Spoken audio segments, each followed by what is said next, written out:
¿qué tal? Muy buenas tardes. Qué gusto saludarlo. Ya lo estábamos esperando en esta emisión de Telediario al Mediodía, en donde en la jornada de viernes hay muchas noticias que compartirle, así que comenzamos nuestro recorrido. Buenas tardes, Vanessa. Muy buenas tardes, un privilegio acompañarle una vez más y por supuesto informarle de lo que está ocurriendo. Comenzamos conociendo la información que destaca en nuestros titulares. Mandatario de la República anuncia medidas de desescalamiento ante la pandemia. Tras la Semana Santa, empieza a crecer la demanda por un hisopado. Depredadores sexuales en casa. ¿Cómo identificar a un abusador y las secuelas en la víctima? Se maquilló el rostro para que la policía no viera que se trataba de un pandillero. Día de la Tierra, una fecha para reflexionar sobre el impacto del cambio climático. En internacionales, Estados Unidos enviará ayuda millonaria para que Ucrania pueda sostener la guerra.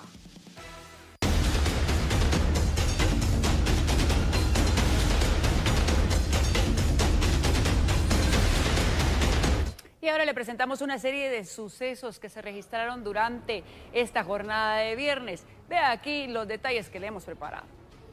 Tenemos información importante y es que fue ardua la jornada para el Cuerpo de Bomberos Municipales la noche de jueves y madrugada de viernes debido a diversas emergencias que surgieron durante estas horas. Estamos hablando de 2 ataques armados y lamentablemente una persona fallecida en un accidente cuando se transitaba a bordo de una motocicleta. A mi lado se encuentra el oficial Javier Soto, vocero del Cuerpo de Bomberos Municipales, que nos estará brindando detalles sobre estas 3 situaciones. Damos a conocer que bomberos municipales de la ciudad de Guatemala hemos atendido diversas emergencias, entre ellas entre la 18K y 10ª avenida de la zona 1, donde hubo un incidente armado ha dejado una persona fallecida.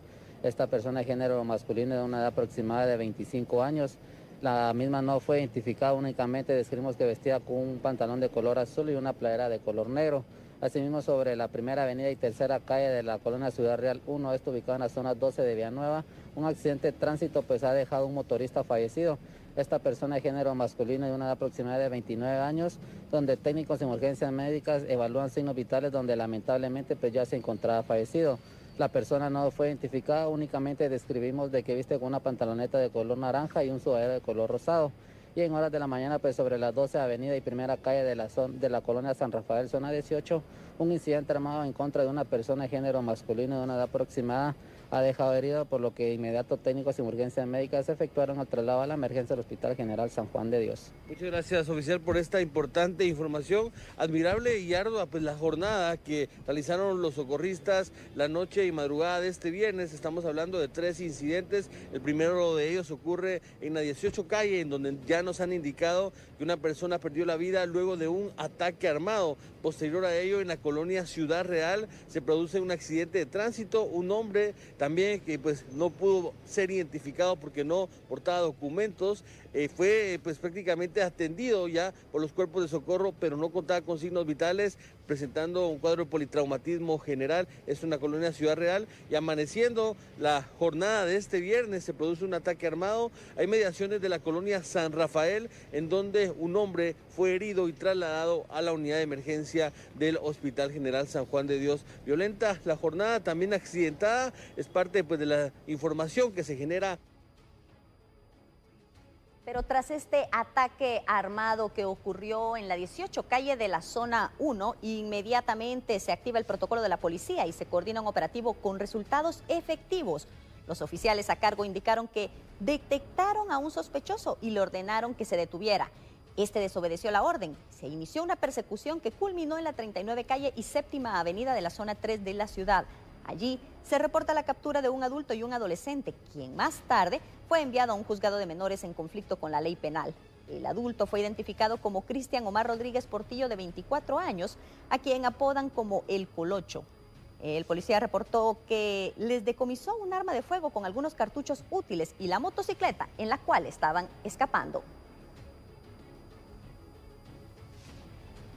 Y ahora nos trasladamos hasta Ayutla, allá en San Marcos, en donde se registró un incendio estructural en un rancho. Y es que ante las llamas de auxilio, bomberos voluntarios se hicieron presentes, trabajaron durante varias horas para poder sofocar el fuego y prevenir que el incendio se expandiera a más áreas de la residencia. Posteriormente, los socorristas procedieron a enfriar para evitar más daños a la estructura de la vivienda. Posiblemente el origen de este incendio fue un rayo que cayó en el lugar, según los residentes.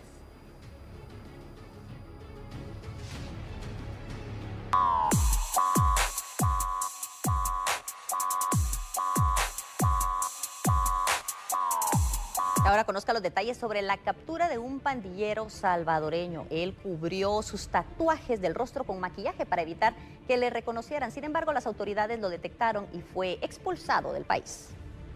La Policía Nacional Civil continúa ubicando a pandilleros salvadoreños que tratan de esconderse en territorio guatemalteco. Esta vez en el departamento de Jutiapa han localizado a un peligroso pandillero que trataba de burlar a las autoridades y solicitar un permiso para estar en territorio guatemalteco. La Policía Nacional Civil ha identificado a Kevin Rafael Resino Saldaña, de 23 años. Un caso similar a la situación que ocurre el día de ayer cuando se encuentra a dos pandilleros que se habían maquillado los tatuajes que tenían en distintas partes del cuerpo. En relación al caso de hoy, de Kevin Rafael Resino Saldaña, él tiene incluso varios tatuajes en el rostro, lugar que fue maquillado en este caso para poder evadir los puestos de control vehicular y los puestos de control policial que se encuentran en la ruta. En el kilómetro 114 en Jutiapa específicamente, allí ha sido identificado, no llevaba ningún documento de identificación, únicamente dijo que era del vecino país de El Salvador. Se hizo la identificación por medio del sistema Interpol, no notifica ninguna alerta en su contra a esta persona, pero se encuentra de manera irregular en el país y de esta manera también se logra identificar que es un pandillero y por tal motivo ha sido expulsado inmediatamente de Guatemala en un trabajo coordinado con Migración y ha sido entregado a la Policía Nacional Civil de El Salvador para que ellos lo pongan a disposición de los juzgados de ese país. Sí registra antecedentes en su país, ya ha sido capturado en otras ocasiones y hoy ha sido expulsado de Guatemala esta persona.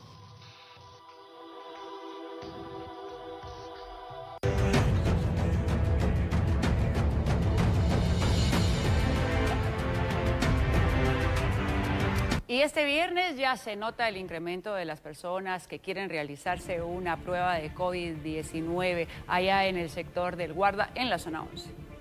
Sí, es que hoy hemos llegado al laboratorio móvil que está ubicado en el mercado del Guarda de la zona 11 capitalina y es que ya se observa un poco mayor de afluencia de personas que buscan realizarse un hisopado y con ello tener el diagnóstico de COVID-19. Vamos a conversar con las personas para conocer qué tipo de acciones realizaron ellos durante la Semana Santa, qué tipo de síntomas podrían tener, lo cual les está llevando a hacerse esta prueba. ¿Han tenido síntomas? Pues no, la verdad ahorita sí no. ¿Y por qué razón se la decidió hacer? Porque en el trabajo no me quieren dejar ahorita entrar. Hasta que no le diera las pruebas no podía trabajar por este momento. ¿Usted durante la Semana Santa salió a algún lugar? Sí. ¿A dónde salió? San Marcos, pues me afectó el frío. Sí, pues. Por eso no... ¿Viene gripado? Sí, solo la tos que tengo. ¿Y por qué razón se la decidieron hacer? Es que se va a hacer una operación y por eso le dijeron que querían ese examen del hisopado. Sí, pues no es porque tenga síntomas, ¿o? Oh, no. Pues ¿Ustedes salieron para Semana Santa? Sí, salimos, todo bien. ¿A dónde fueron ustedes? Antigua. ¿Y había mucha gente ahí? Demasiado. Hacerme la prueba, ven. ¿Y qué síntomas tienes? Tengo como gripe, dolor de cabeza. ¿Y para la Semana Santa saliste? No, para nada. Trabajando. Es lo que llevamos de platicar con las personas. Hemos visto que algunos sí tienen síntomas de como tos, por ejemplo, que es lo más notorio en algunos. Algunos se ven decaídos. Sin embargo, ellos han señalado de que algunos sí salieron, otros vienen por cuestión médica, por cuestión de trabajo, como usted ya lo escuchó, pero vienen porque tienen síntomas relacionados a COVID-19 o alguna gripe. Vienen a descartar precisamente esta situación y es importante destacar entonces que a partir de este viernes ya se ve más el incremento de personas que buscan realizarse una prueba de COVID-19 y con ello establecer si tienen la enfermedad o no. Es importante recordar que en estos laboratorios móviles se les están atendiendo de 8 de la mañana a 2 de la tarde y también se les entregan los kits médicos si es que dieran positivo. Hasta el momento lo que nos han señalado de todas las personas a las que se les ha practicado ya el hisopado, ninguna dio positivo a COVID-19, pero sí se podría establecer que se hagan otro tipo de pruebas si es que los síntomas continúan siendo fuertes. Parte de la información que tenemos.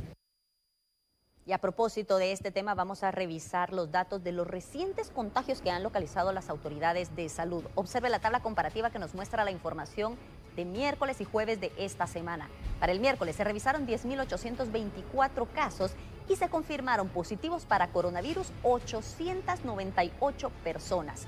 En este periodo, 12 personas perdieron la vida por coronavirus.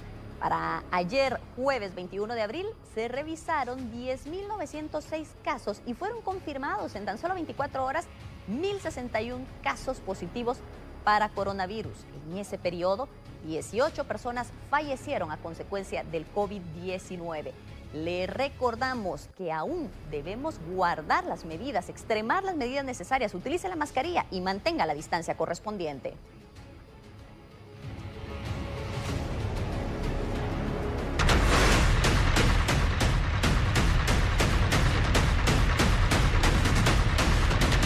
Y ahora le presentamos información al instante. Préstele mucha atención a esto porque 2 mujeres fueron capturadas allá en Huehuetenango por las autoridades. Préstele atención al hecho porque imagínese que fue por su presunta participación en el robo de un pequeñito de apenas 4 años de edad, a quien primero una de las implicadas había raptado y luego vendido a este pequeño a otra mujer por 500 quetzales. Sin embargo, las aprehendidas fueron identificadas como Isabel Pablo López, de 38 años de edad, y María Cristina Juan Anselmo, de 18 años, a quienes pretendían en esta comunidad linchar por ser las presuntas responsables de haber robado a este pequeñito de 4 años. Se presume que María Cristina fue quien raptó al niño y posteriormente se lo vendió por 500 quetzales a Isabel López. Los vecinos observaron lo que ocurrió, lo denunciaron, solicitaron la presencia de la policía, las capturaron justamente a María Cristina Juan Anselmo cuando pretendía abandonar el cuarto que llegó a alquilar. Sin embargo, ya la situación tendrá que ser resuelta en los juzgados. Sin embargo, ambas mujeres fueron capturadas. Información al instante que le presentamos en Telediario.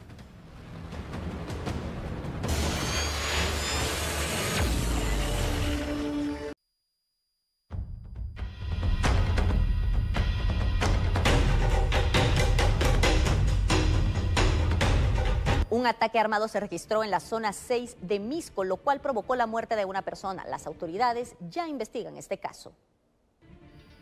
Nuevamente en la madrugada de este viernes se registró un ataque armado. El mismo ocurrió en la sección D de la colonia El Milagro, zona 6 de Misco. En este caso, los bomberos municipales de Misco fueron alertados acerca de una persona herida que se encontraba en el lugar. Sin embargo, al llegar al lugar de los hechos, la persona ya se encontraba fallecida. Hasta el momento no ha sido identificada. Únicamente se puede indicar de que es una persona de sexo masculino que viste un pantalón negro y tenis blancos. Hasta el momento pues no se tiene por parte de las autoridades quién es la persona que se encuentra en este lugar, por lo que se dio aviso al Ministerio Público para realizar las diligencias de ley y asimismo determinar la causa de la muerte. Esto pues ocurrió la madrugada de este viernes, por lo que aún se investigan quién es la persona y el móvil de los hechos. Alias El Maestro, integrante de la banda criminal Renacer 502, fue capturado hace algunas horas. Aquí le tenemos la información sobre esto. Autoridades de seguridad de Honduras entregaron a la Interpol Guatemala en la frontera de Corinto, en el departamento de Izabal, al guatemalteco Walter Neftalí Trujillo Fajardo, de 32 años, alias El Maestro, integrante de la estructura criminal Renacer 502, quienes se dedican al tráfico de personas. Hay que recordar que este guatemalteco que se escondía en Honduras mantenía una alerta roja internacional por los delitos de asociación ilícita, conspiración para el tráfico ilícito de personas de fecha de 10 de febrero del 2021, emitida por un juzgado de Guatemala. El Ministerio Público, conjuntamente con la Policía Nacional Civil, en el año 2021 realizaron 20 diligencias de allanamiento para poder desarticular esta estructura criminal. En su momento se había capturado a 11 integrantes de esta estructura criminal. Esta persona, alias El Maestro, es originario del departamento de El Petén, según informaron investigadores de la Policía Nacional Civil. Ahora ya fue entregado a los agentes Interpol Guatemala y será trasladado a la capital, esto por el delito de tráfico de personas. También hay que recordar que cuando fue desarticulada esta banda criminal, se les está señalando que ellos cobraban cierta o fuerte cantidad de dinero a cambio de llevar a personas a los Estados Unidos, una estructura de coyotes, y que las personas cuando cancelaban en las fuertes cantidades de dinero, posteriormente eran abandonados por estos coyotes integrantes de esta estructura criminal reconocida como Renacer 502. Hoy son 12 ya los capturados de esta estructura criminal que están ya bajo las investigaciones por parte de la Policía Nacional Civil y del Ministerio Público. Así que recapitulamos, alias El Maestro, Walter Neftalí Trujillo Fajardo, de 32 años, quien se escondía en Honduras, fue entregado a las fuerzas de seguridad guatemaltecas.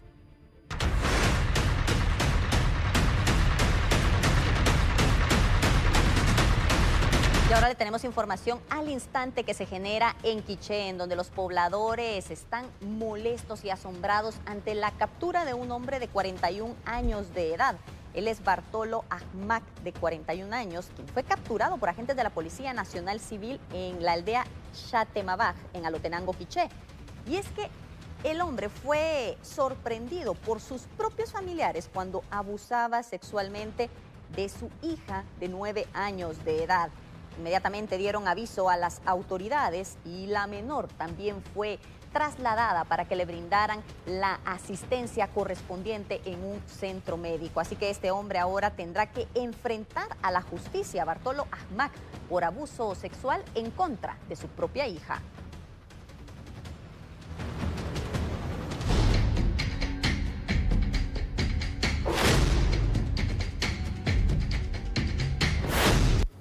Y justamente por este tipo de casos de agresión en contra de menores es importante que todos estemos alerta y verifiquemos las actitudes que deben llamar nuestra atención para estar en alarma. Miles de niños, niñas y adolescentes son víctimas de abuso sexual cada año. Más del 90% de estos delitos ocurren en el hogar y son protagonizados por familiares de las víctimas o personas allegadas. Esto ocurre porque los depredadores sexuales buscan la vía más fácil para acercarse a los más vulnerables. Y esto se registra en un escenario en el que se ganan la confianza de los adultos. Bueno, primero quiero decirles que nos quitemos la idea de que son los monstruos de que nos vende la televisión. Eso no es así.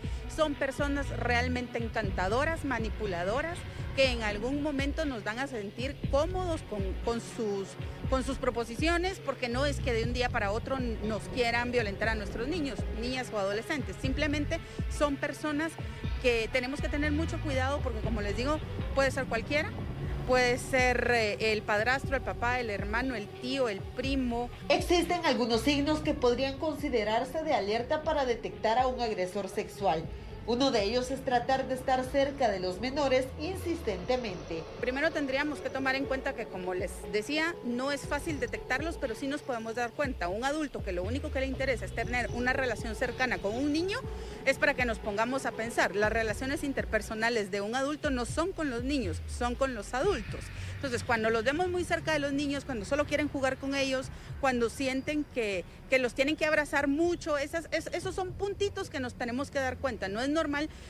Entre algunas señales de alarma que presentan los niños destacan las regresiones, entre ellas que mojen nuevamente la cama, que su actitud cambie completamente, que tengan llantos continuos y bajo rendimiento escolar, por lo que con cualquiera de estos signos se recomienda indagar en qué es lo que está ocurriendo para descartar un abuso.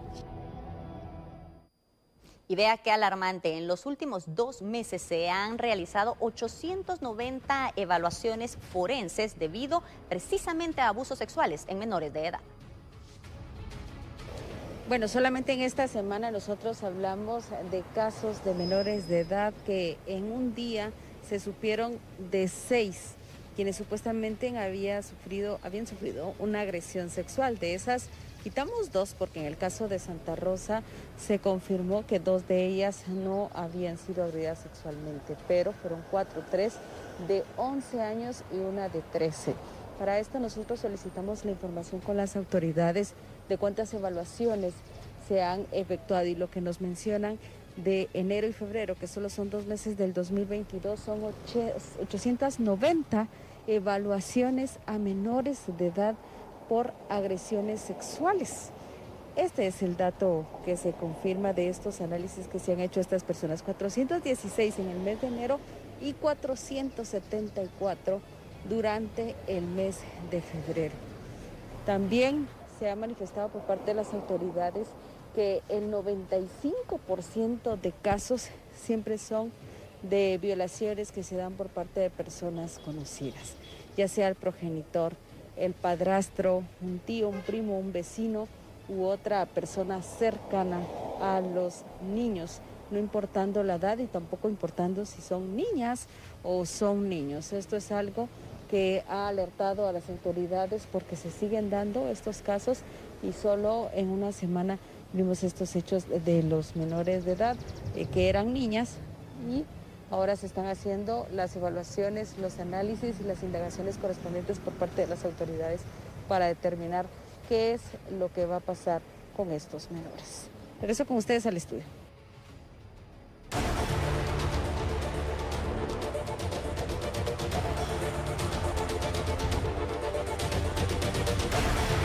Y un grupo de migrantes que viajaban en un compartimiento oculto en un tráiler fueron rescatados por las autoridades allá en México. La Fiscalía General del Estado, a través de la Fiscalía del Distrito Istmo Costa, descubrió a 41 migrantes y detuvo a un presunto tratante de personas. Los hechos ocurrieron en el punto de revisión muy cerca de los límites entre los estados de Chiapas y Oaxaca, México. Los migrantes eran llevados en un compartimiento especial en un contenedor de tráiler. Al abrir las puertas no se notó ningún movimiento, sin embargo se ocultaban por la cabina. Las autoridades encontraron a los 41 migrantes viajando en condiciones de hacinamiento. Se les brindó la ayuda humanitaria y se les hizo una revisión médica a cada uno de los migrantes. Tras realizar el registro correspondiente de cada uno de los 41 extranjeros, entre ellos 4 menores de edad, entre hombres y mujeres, 40 son de Guatemala y un salvadoreño. Se pidió la presencia del personal de la Secretaría de Gobernación para ser llevados a un albergue para iniciar con su proceso de verificación migratoria y determinar su proceso de deportación. Asimismo, se puso a disposición de las autoridades correspondientes a César Iván N. y el vehículo asegurados, que fueron puestos bajo la coordinación de la Fiscalía General de la República. A través de un acuerdo gubernativo, el organismo ejecutivo brindó un permiso de ausencia laboral. Esto en el contexto de que próximamente será conmemorado el Día del Trabajo. Y en efecto, el próximo 1 de mayo se conmemora el Día del Trabajo y muchos trabajadores del Estado podrán gozar este descanso. Y es que precisamente a través de un acuerdo gubernativo, el Ministerio de Trabajo y Previsión Social publicó este día en el Diario de Centroamérica cómo será el goce del descanso para los trabajadores del Estado. El acuerdo gubernativo número 101/2022 dice en el artículo 1 que se concede el permiso laboral con goce de salario el día lunes 2 de mayo del año en curso a los servidores públicos que prestan sus servicios en las entidades centralizadas y descentralizadas de la administración pública en conmemoración del Día Internacional del Trabajo. También en el artículo 2 se dan a conocer las excepciones y dice que se exceptúan del presente acuerdo gubernativo a los servidores públicos de las entidades centralizadas y descentralizadas de la administración pública que en el cumplimiento del pacto colectivo de condiciones de trabajo gocen del asueto un día distinto a lo indicado, que sería el 2 de mayo. También se exceptúan a los servidores públicos de las instituciones que presten servicios públicos esenciales o que tengan actividades programadas que se consideren impostergables, en cuyo caso las autoridades nominadoras deberán programar los turnos correspondientes, esto para poder garantizar la prestación de los servicios. Esta es la información que se ha dado a conocer en cuanto al descanso laboral que tendrán los trabajadores del Estado en conmemoración del Día Internacional del Trabajo.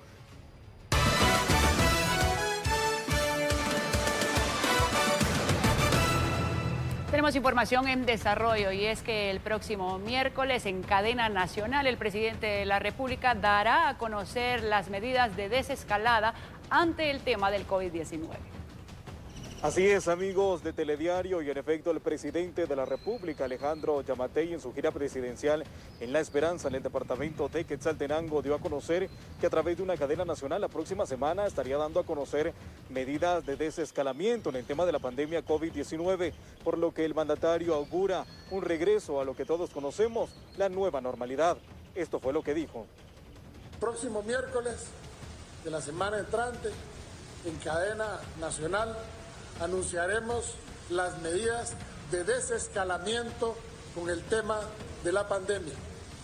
Esas medidas van a ser trascendentales para que volvamos a vivir otra vez casi con la normalidad de antes. Y entonces hago de nuevo un llamado a aquellas personas que todavía no se han vacunado a que vayan a los puestos de vacunación, a los más de 750 puestos de vacunación que tenemos en el interior del país. Hago un llamado a los alcaldes a que nos ayuden, que hagamos brigadas comunitarias y lleguemos hasta el último rincón de cada una de sus aldeas a poner la vacuna. Vacunas tenemos, vacunadores tenemos, nos hace falta brazos, pero hoy sí vamos a decirle a la gente la próxima semana que ya principia a ser la responsabilidad de cada quien el uso de la mascarilla, que ya va a principiar a ser responsabilidad de cada quien el verse infectado o no verse infectado, porque tenemos vacunas y no tenemos por qué tener encerrada a la gente y enclaustrada a la gente que ya se vacunó por algunas personas que han decidido no vacunarse. También en reciente conferencia de prensa, el Ministerio de Salud Pública y Asistencia Social, a través del ministro Francisco Coma, dieron a conocer la posibilidad de tener como opcional el uso de la mascarilla y otras medidas de prevención para COVID-19. También informaron que no ven como posibilidad el quitar el semáforo epidemiológico, pues esto podría ser una señal de alerta en los diferentes departamentos y en algún caso una nueva cepa de COVID-19 provocara un incremento de contagios. Esta es la información que tenemos en torno a esta cadena nacional que se estará llevando a cabo el próximo miércoles, donde conoceremos estas nuevas medidas de desescalada en el tema de la pandemia COVID-19. Con esta información retorno a los estudios principales.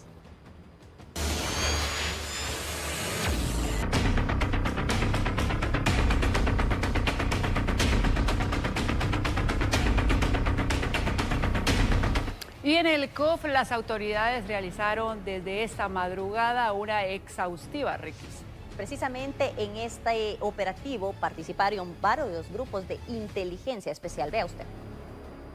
Inició por parte del Comando Élite del Sistema Penitenciario a realizar una requisa dentro del Centro de Orientación Femenino COFU, ubicado en la finca Pavón, en Fraijanes. Esto lo realizan de acuerdo a las autoridades para poder localizar algunos ilícitos que han ingresado de forma ilegal, como celulares, licor, algunos así aparatos como televisores, radios, videojuegos, y también si existe algunas antenas satelitales o bien cables para telefonía móvil. Así también han manifestado agentes de la Policía Nacional Civil de 3 comisarías que están participando de la misma y personal del Ministerio Público para poder embalar algún ilícito si llegan a localizar como armas de fuego y armas blancas.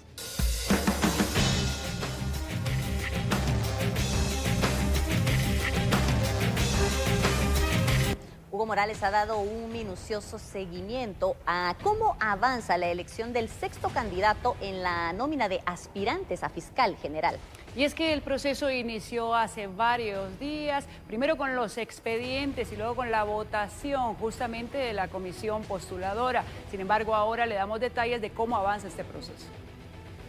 El pasado jueves se presentó una acción de amparo en contra de la comisión postuladora, indicando que no estaban tomando en consideración o no estaban calificando los puntajes más altos obtenidos por los aspirantes para poder integrar la nómina de 6 candidatos que le será entregada al presidente de la República, Alejandro Yamatei, antes del 16 de mayo, porque ese sería el último día de la actual jefa del Ministerio Público. De esa cuenta, los integrantes de la Corte de Constitucionalidad han considerado de que la comisión tiene que tomar en consideración, tiene que tomar en justificación la tabla de gradación que ellos mismos aprobaron hace algunas semanas. Dicha tabla fue aprobada por los comisionados para poder evaluar a los aspirantes basados en capacidad académica, profesional y proyección humana. Entonces se tienen que tomar muy en cuenta el tema de los méritos meritocráticos para poder hacer la votación respectiva de cada uno de los candidatos, tomando en consideración, como se ha dicho anteriormente y como se indicó en el amparo, los punteos más altos. De esa cuenta es que se ha convocado de manera urgente a los integrantes de la comisión para este viernes a las 4 de la tarde en la sala de vista de la Corte Suprema de Justicia. Se había indicado en su momento que se estarían reuniendo este sábado a mediodía para continuar con las rondas de votación, pero debido a este pronunciamiento por parte de la CC, donde les hacen ver de que tienen que votar por los candidatos basándose en la misma tabla de gradación, en la misma tabla de ponderación que ellos mismos aprobaron, entonces se tienen que dar los créditos necesarios para poder elegir a los integrantes de esta nómina de 6 candidatos.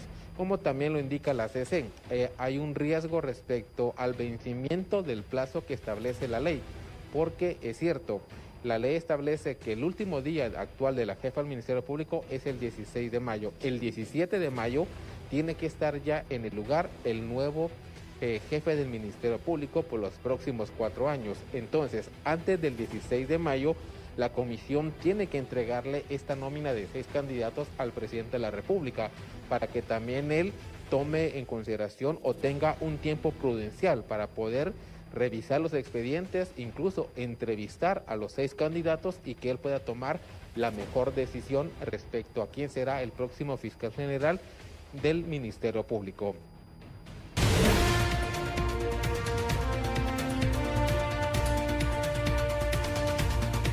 Conozcamos ahora lo que está ocurriendo alrededor del mundo, y es que en Estados Unidos el presidente Joe Biden anunció el jueves el envío de otros $800 millones en ayuda militar a Ucrania, pero advirtió que el Congreso debe aprobar más fondos para ayudar al país europeo a defenderse de la invasión rusa. El nuevo paquete militar incluye artillería pesada altamente necesaria, 144.000 proyectiles y drones para las fuerzas ucranianas en la creciente batalla por la región de Donbass, en el este de Ucrania. El paquete se suma a los aproximadamente $2.600 millones en ayuda militar que Biden había aprobado anteriormente. El presidente norteamericano también anunció que se prohibiría la entrada a los puertos estadounidenses a todos los barcos afiliados a Rusia. Biden precisó que los más de $13.000 millones aprobados el mes pasado por el Congreso para asistencia militar y humanitaria estaban casi agotados. Las fuerzas rusas destruyeron gran parte de la ciudad portuaria del sureste ucraniano, que es testigo de algunos de los combates más fuertes de la guerra. De acuerdo con cálculos rusos, alrededor de 2.000 soldados ucranianos permanecen escondidos en una planta siderúrgica enorme, a pesar de que las fuerzas rusas continúan atacando el sitio industrial y lanzando repetidamente ultimátums para que las fuerzas ucranianas se rindan. Y seguimos en el plano internacional, pero ahora nos trasladamos a Brasil porque hay mucha expectativa por el Carnaval de Río de Janeiro que vuelve este fin de semana con sus exuberantes desfiles en una edición marcada por la emoción del reencuentro tras el paro de la pandemia que golpeó duramente al país suramericano. Junto a las carrozas gigantes, miles de bailarines con plumas y lentejuelas danzarán al ritmo de las baterías de percusión en el icónico Sambódromo, desparramando alegría para volver a la normalidad, después de que el COVID obligara a anular el mayor carnaval del mundo en 2021 y retrasarlo 2 meses en 2022. Más de 660.000 personas fallecieron de COVID en Brasil, una cifra solo superada por Estados Unidos. Con más del 75% de la población vacunada con 2 dosis, Brasil matará finalmente la nostalgia de su carnaval con 12 desfiles de madrugada el viernes y el sábado. Para entrar en el Sambódromo, participantes y público estimado en 75.000 personas cada noche deberán presentar comprobante de vacunación.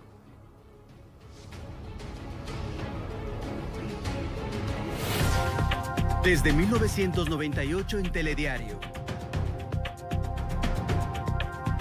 Siempre hemos trabajado para usted. 24 años. Telediario. Información y servicio. Gracias por estar con nosotros.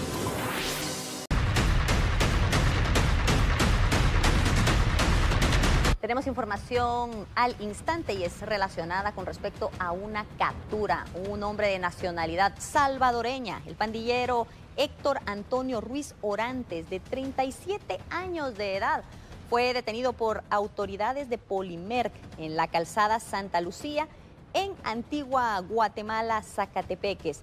Y es que este hombre pertenece a una pandilla, ingresó de manera irregular al país y buscaba refugiarse en el área de Antigua Guatemala, en Zacatepeques. Sin embargo, las autoridades le localizaron y le capturaron. Y es que hay que recordar el contexto que se vive en el vecino país salvadoreño, en donde la lucha frontal contra las pandillas ha hecho que muchos de ellos tomen la decisión de ir a otros países para refugiarse de las autoridades. Y precisamente, vea lo que está ocurriendo en El Salvador.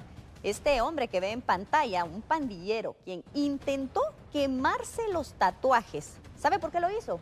Para evitar ser capturado por la Policía Nacional Civil de El Salvador.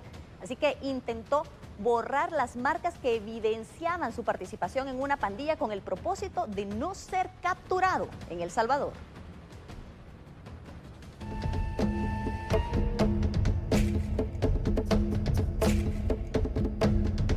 Y en el Día de la Tierra hay un llamado para tomar conciencia de la necesidad de proteger al planeta y también para no seguirle haciendo daño de lo que ya le hemos hecho. Cada 22 de abril se celebra el Día Mundial de la Tierra. El objetivo es hacer conciencia de la importancia de cuidar a nuestro planeta, a su flora y su fauna, así como meditar del daño que recibe y recordar acciones que pueden contribuir a revertir el apocalíptico desenlace que auguran los científicos. La resolución de la ONU reconoce la importancia de este día como instancia para reflexionar sobre la necesidad de replantearse y restaurar la relación entre los humanos y la naturaleza.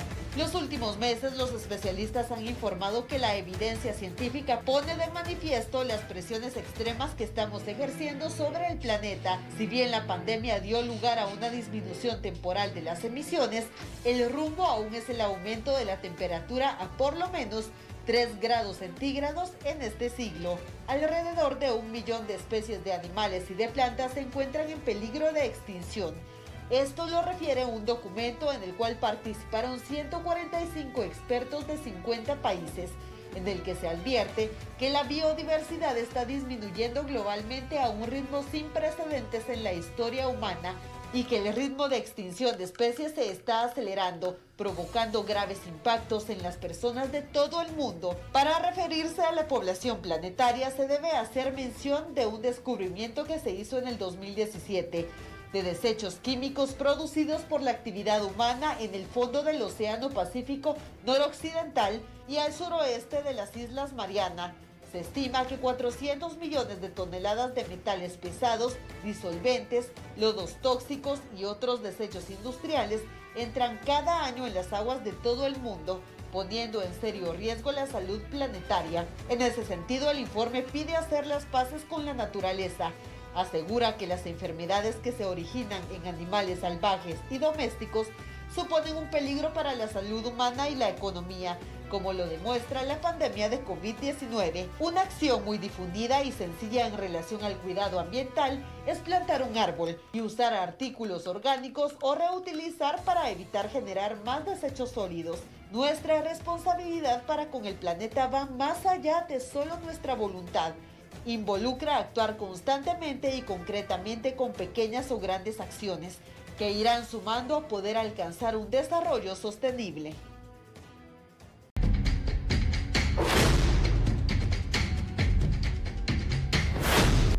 Cientos de niñas y niños han sido víctimas de abuso sexual y las consecuencias los acompañarán por el resto de su vida. Al menos 540 embarazos de niñas de 10 y 14 años se registran este 2022, producto de abuso sexual. Esta es una de las consecuencias que enfrentan las menores de edad al ser violentadas sexualmente. Sin embargo, también son dañadas emocionalmente y físicamente con huellas difíciles de borrar, que incluso requieren la reconstrucción de genitales. Tras más pequeña es la niña, más daños físicos va a tener. En Guatemala existen violaciones en niños y niñas menores de 1 año. A menores de 5 vamos a decir que van a haber lesiones anales, lesiones en órganos genitales, puede haber hasta destrucción de la estructura anatómica y van a ser niños y niñas que van a requerir varias intervenciones quirúrgicas para poder reconstruir. Pueden haber infecciones de transmisión sexual. En el caso de embarazos prematuros, las niñas y su bebé sufren graves consecuencias como desnutrición, partos por cesárea y otras complicaciones. Y aún así, normalmente hablamos de niñas con anemia, niñas que sufren abortos, porque es común el aborto en embarazos en niñas y adolescentes, bajo peso al nacer, van a ser partos que van a ser resueltos a través de cesárea y no a través del parto eutóxico simple o el parto normal. Entonces esto va a requerir más presupuesto, va a requerir la intervención de un tercer nivel de atención, un hospital, y la recuperación de la niña también va a ser más lenta. Al identificar que un menor de edad es víctima de abuso sexual, es imprescindible acudir a las autoridades correspondientes para evaluar a la víctima e iniciar las acciones pertinentes para perseguir legalmente al responsable. Y con eso llegamos al final de nuestra emisión, deseándole a usted que tenga un excelente fin de semana. Buenas tardes, Vanessa. Muy buenas tardes. Le recordamos también que el fin de semana Telediario le brinda noticias a las 19 horas. Le esperamos.